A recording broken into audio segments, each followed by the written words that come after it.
Good morning, everyone. I'm Gemma. I'm from the Department of Local Government and Communities.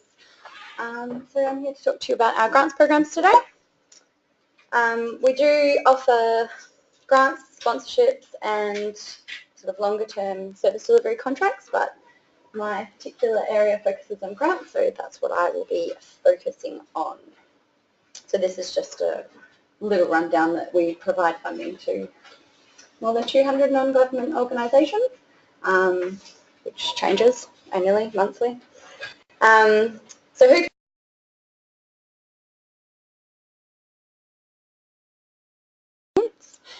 and incorporated not-for-profit organisations. We can do non-incorporated organisations under the auspice of an eligible incorporated body, but they will need to take responsibility for the money and the reporting and things like that. So the Youth Engagement Grants is a relatively new program. We used to do the Youth Activities Grants. I'm not sure if anybody is familiar with those. But in response to some feedback from grantees, we've changed this. So this is now open on an ongoing basis. We will receive the applications at any time, and it will take us up to 12 weeks from the date of receipt to assess it and give you an outcome. We've changed it into two funding streams, so we've got a $5,000 or up to $5,000 and up to $10,000 grants available now. The $5,000 ones are for smaller projects.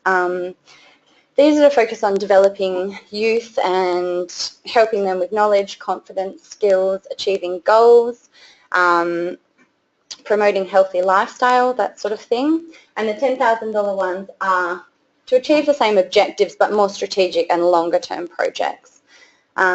We are looking for things that will have a community-wide reach as opposed to a specific organisation. So touching on what Emma said earlier, we're really looking for community partnerships and collaboration. So looking around your community, seeing what other things are being done, who can you partner with, who can you come together and capitalise on what you've got. So we've got some examples at the bottom. As this one is quite a new project, I didn't have any specific examples for you because they're all still being assessed. But things like a workshop or a series of workshops over a long term addressing things like mentoring or professional development or mental health, anything like that, we will look at. National Youth Week. So this is, the actual date is yet to be determined. I know they're working with YACRA at the moment, but it will be approximately April next year. So these grants will open up later on in the calendar year. Once again, wide-reaching. So we're looking for community-wide, not specific to a school or a youth centre or something like that.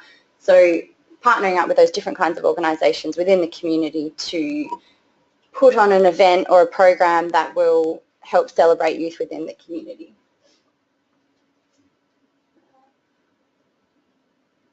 Then we have our Thank a Volunteer Day grants. So these are up to $1,000 each. We run this annually, and this is currently open now and will close on the 22nd of June. We will award up to one grant per local government area. So this is really looking at celebrating volunteers within the community and inviting groups from all over the community to come together and celebrate the work of volunteers. And I think Vicky mentioned earlier it's Volunteer Week at the moment. So. Seniors Week grants. These are actually run through COTA, Council on the Ageing. So we provide the funding to them and they manage these grants. So this year it was in March, so I'd be saying it would be about the same next, no, not March, I lie.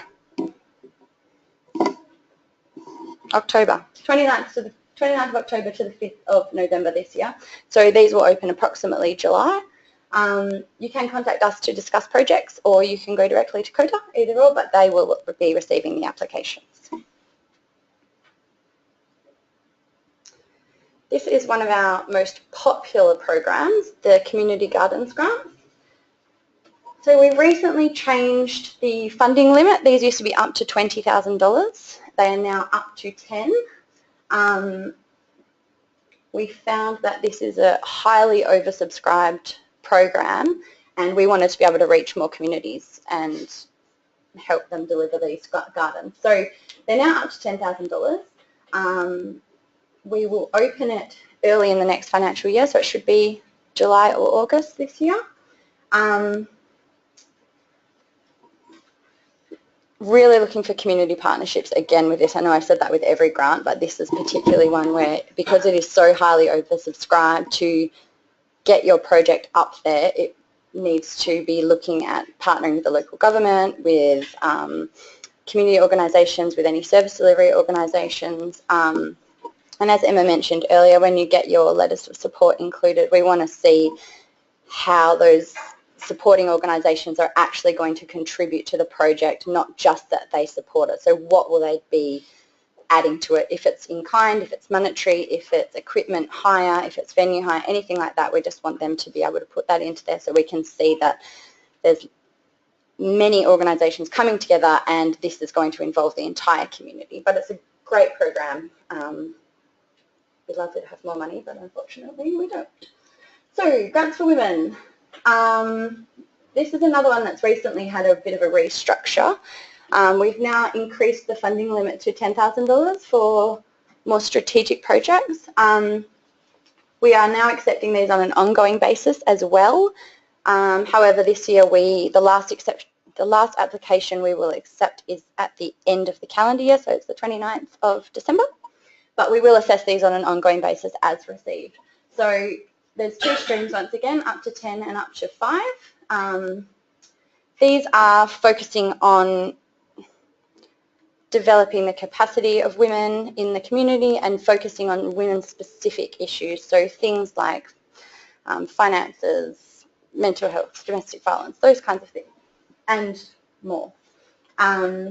So this might be things like workshops or having a speaker come in to talk to them, or having them visit somewhere where they can listen and learn about all the different issues about women. So we also are running a program at the moment, which, is anybody here from local government? Country or metro? Metro. Metro? Okay. I'm going to leave that there because they're all country ones. So if anyone has any questions about country local government grants, come and see us after and I'd be happy to chat to you about them. They're about community development and professional development for youth. So our application and assessment process. Once you've got your project idea or an outcome you want to achieve and you've read through our guidelines and worked out what you want to do, please call us, because we find that there's a lot of times that just having that bit of interaction with the grants officers, that we can help identify anything that there may be missing or that you might be able to capitalise on, or if there's something else going on in your area that we may know about and you can't, we can always try and help you tap into that. So please call us and have a chat. We always love to hear about the projects. When you go through the application form, we find that there's a lot of silly things like someone hasn't totaled their budget up properly, or it hasn't been signed, or a project plan wasn't attached. So we've tried to put a checklist at the back of all our applications to help mitigate some of those problems, but just little things like that just to be mindful of. So submitting the application by the closing date, as I mentioned, a couple of our grants programs now are ongoing, so we will accept those at any time. We are currently working on an online submission system. It's still kind of in the final stages of testing, but we hope to have that up and running soon. But at this stage, we are accepting email and hard copy applications. And as I mentioned earlier, we'll take up to 12 weeks to assess and make our recommendations to the Minister.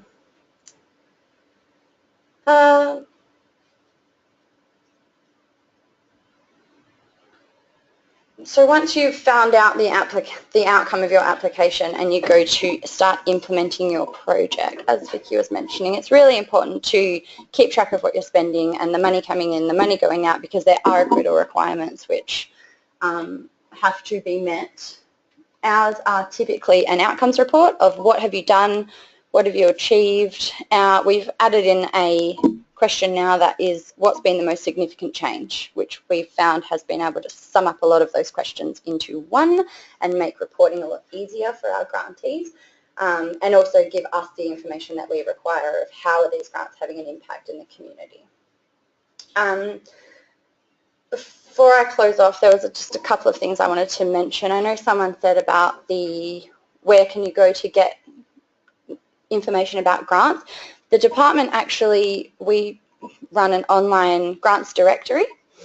It doesn't have every grant on there, but we try and put on all the grants that we know about, or if we see something in the media or if people come to us with a grant, we can put it on. It is a completely free service for both grant providers to advertise and also grant seekers to access.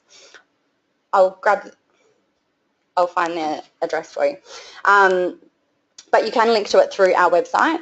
So we update that as we can, but if anybody has any grants that they want to put on it or they know about it or they want more information, please come and see me, because I'll be happy to let you know. And the other thing that I just wanted to say is that the machinery of government changes will be affecting our department as of 1 July. So communities and local government will be separating. At this stage, business as usual for the grants team, but once we know any more, we will definitely put it out to the community to let you know. Any questions? Nope. Letty and I will be available